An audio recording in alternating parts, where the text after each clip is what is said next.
Welcome to Caseback Watches. My name is Tim, and in this episode we examine a treasure box sent in from France by 470 with dials, custom-made dials and Vostok watches, and lots of them. So we really have something to explore today.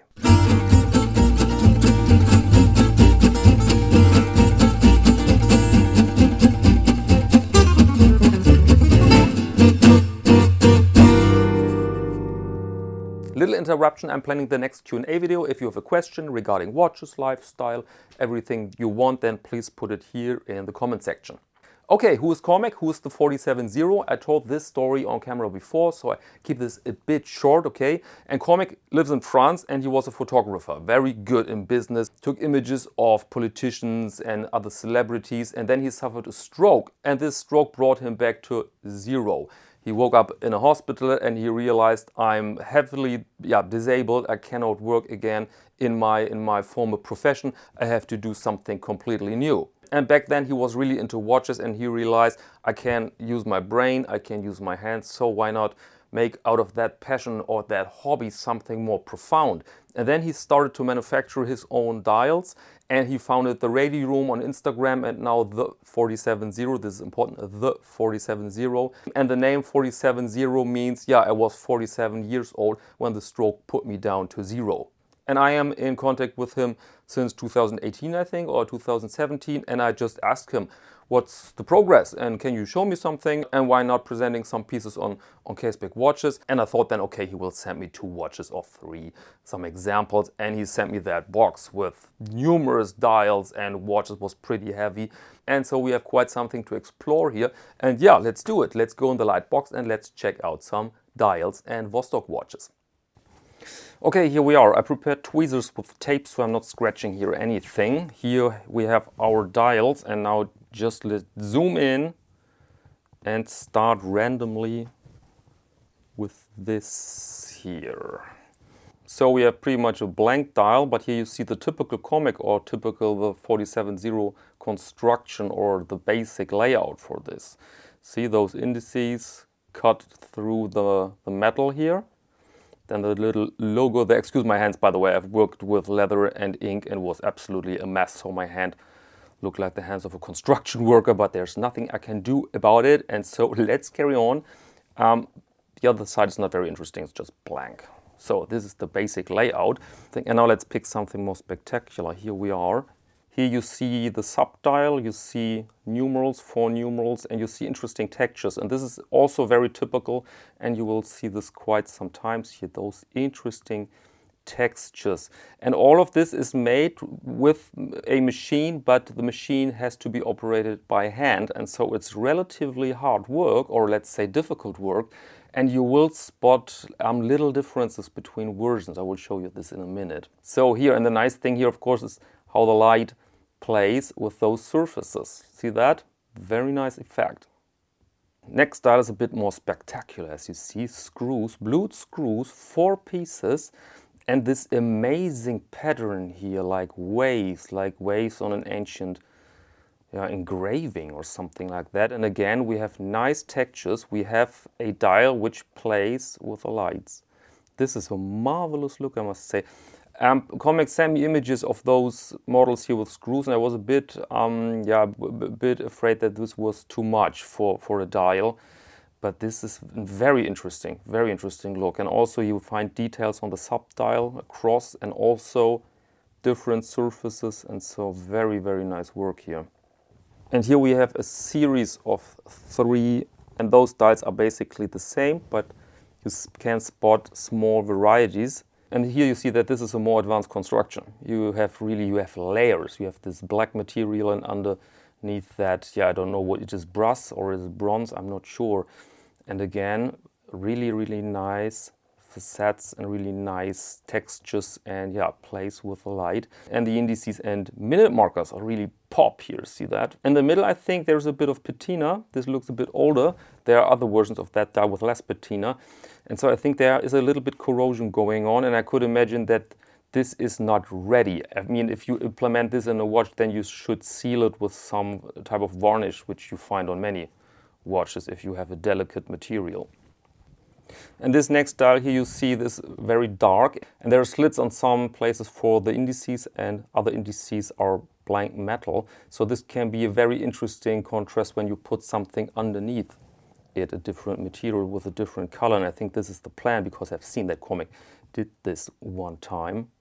And again, every element really pops here. And I really enjoy this Corona type of thing, those little dots here around the inner dial. And I love that he stopped at the half, because this is not so obvious. This is really a very advanced element you can see here.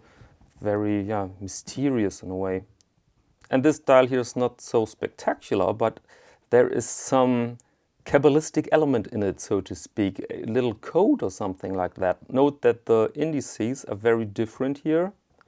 And you have here minute markers, and here you have different minute markers. And so the entire thing looks like there was a code engraved on that dial, which I find very interesting. And I love to hear in the future the concept. Looks a bit like a golden plate on the spaceships transmitting a message to some aliens. This watch dial here is again very pure, golden colored. And there you can see how Cormac experimented with textures again. You have this disc-like texture on the sub-dial. You can see the marks of the machine, of the tiny machine there. Here's the logo, 470. And this dial comes without anything applied to it. You can put it on the watch like that, and you don't have to apply more numerals, more logos. I mean, you could write something on it. You could fill some lines with color, with varnish. Yeah, this watch dial leaves a lot of opportunities. And here Cormac experimented, I think, with fonts and with wording on the dial. This is very prominent, very dominant. Here's the little logo, but there's some extra. 2426.12. What does this mean? I have no idea, to be honest. But yeah, very interesting piece as well. But here you really see that this is work in progress. And I love to see what Cormac will do with this construction here, with this dial. Okay, and now let's begin with the watches. I have literally a card box of watches beside me, and I will just pick one, just grab one without any particular order. And there you can see one of Cormac's dial in a Vostok case. Very massive case. I will not bother you now with measurements for every watch, okay? Because I think we really should focus on the watch dials. And here we have a spectacular piece with a very strange, unique pattern.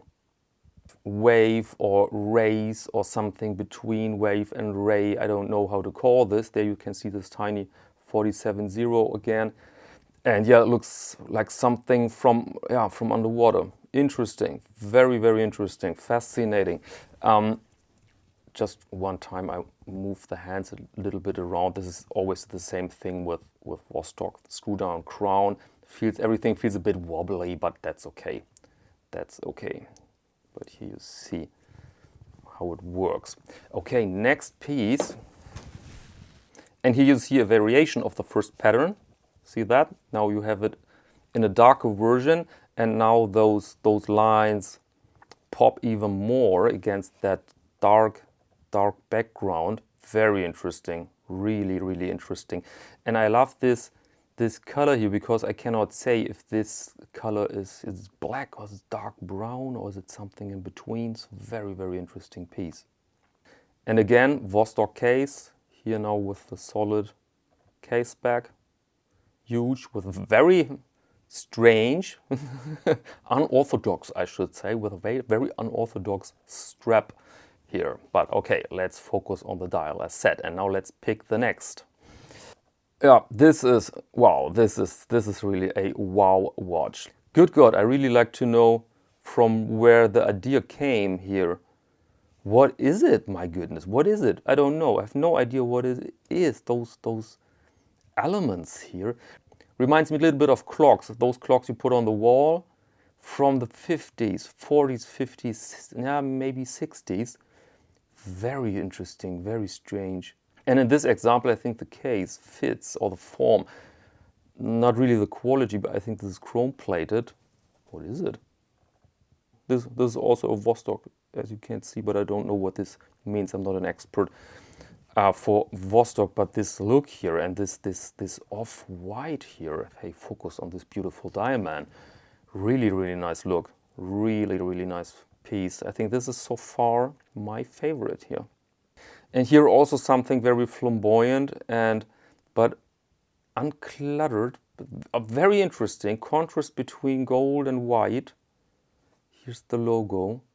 This looks completely different, but yeah, I think comic is a bit inspired by 60s design, or what do you think? And I like that the dot here matches the dial color, so very nice again. And of course, Vostok with a crazy strap also. The colors here, this is a great combo. I mean, imagine this with a really high quality case and this strap here and this dial, just a nice combo. Wow, really cool. I think this is now my favorite here.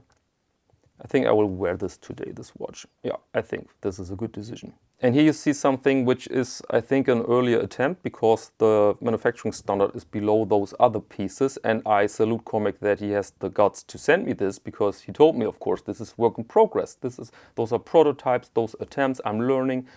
But it takes a lot of courage to show people the steps between the progress, and so really nice. And the idea here is very interesting.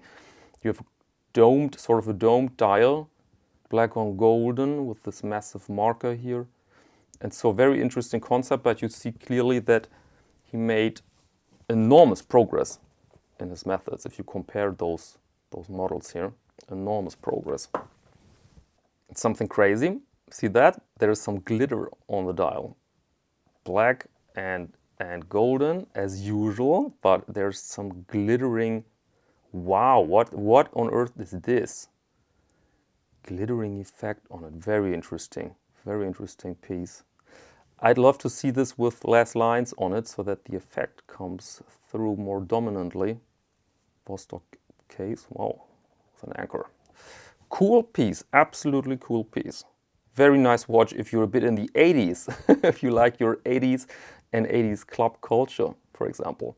And here you have another dial with screws, and this also I saw in a picture, and I thought this round form together with those squares inside and screws, this looks very weird, and on the image it wasn't so convincing, but now it looks very interesting. And I think it's inspired by Cartier. I think Cartier did a watch a bit like that with those screws on the dial.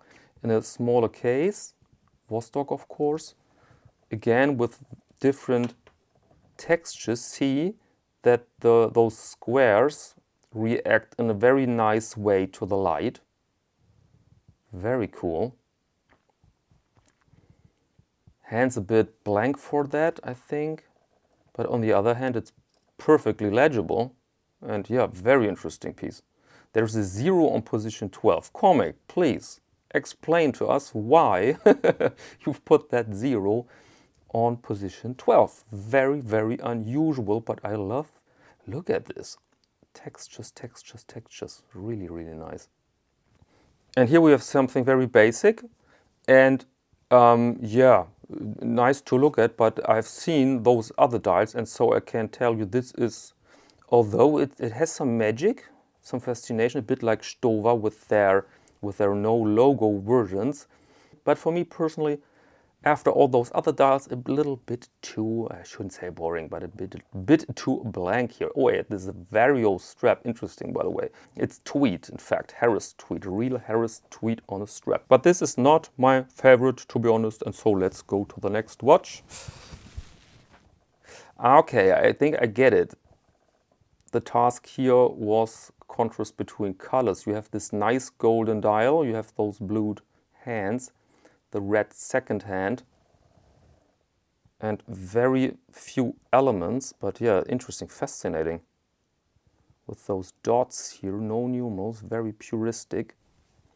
Absolutely wrong strap for this, if you ask me, but Comic told me that he just put the watches on straps he had there, and so let's focus here on the dial. And when I had to choose now my favorite watch here, or my favorite dial, I think I would take this here. Absolutely marvelous, wonderful. And I would take that. Those two dials I would choose as my personal favorites. And I think this one is also very interesting. Very interesting. Look at this. I wish to wear this in a slightly smaller case, but look at this. Or the watch with the screws, or the watch with the screws, with this one. Looks a bit pimpy, like it was supposed to wear in the red light district, but yeah, those I think are my favorite pieces here. Very nice, very nice. And today I think I will wear this one, and then this, and tomorrow this. Very interesting, very cool, and very, yeah, it's an honor to choose from all those wonderful models. But now let's go back and let's discuss the future of the possible future of 47.0. Okay, future of 47.0. First, I'm not in the position here to give advice. This would be pretentious. Comic didn't ask me for advice. He just said, look, I just want to step up the game a bit. I have the feeling that I have to go away from Vostok. I have to create something with a little bit better reputation, because Vostok watches, they are fun, they have their fan base, but they're not seen as luxury items. And so, yeah, this was a sort of a problem, he told me. And so what I can do now, I just can explain my ideas, what I would do when I was in his position. And it's very simple. I would grab the phone, I would call 49 for Germany and contact a company like Pointec, for example. Those companies that produce watches for other brands, for other people. They produce, for example, Junkers watches with those Zeppelin designs, and they were pretty popular, at least in Europe, not necessarily in the United States, because people thought it's called Junkers, but the correct pronunciation is Junkers.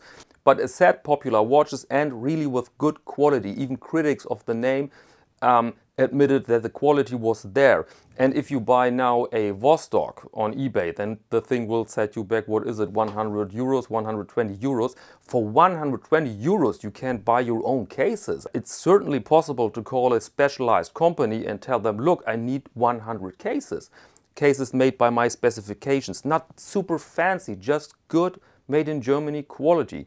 And then I would create, or I would finalize 3 to 4 designs. I would create a nice website, and you have your 4 designs there. One watch case, just to start with something, and then the client could choose this design, the design of choice, pair it with a case, and then you could say, thank you very much for your purchase. It needs 1 week to assemble everything, and then shipping free worldwide, and then you're in business, I think. And that's one point I really learned with my own little leather product series, that this worldwide thing is important. I will never do anything again only in German, because Germany is too small.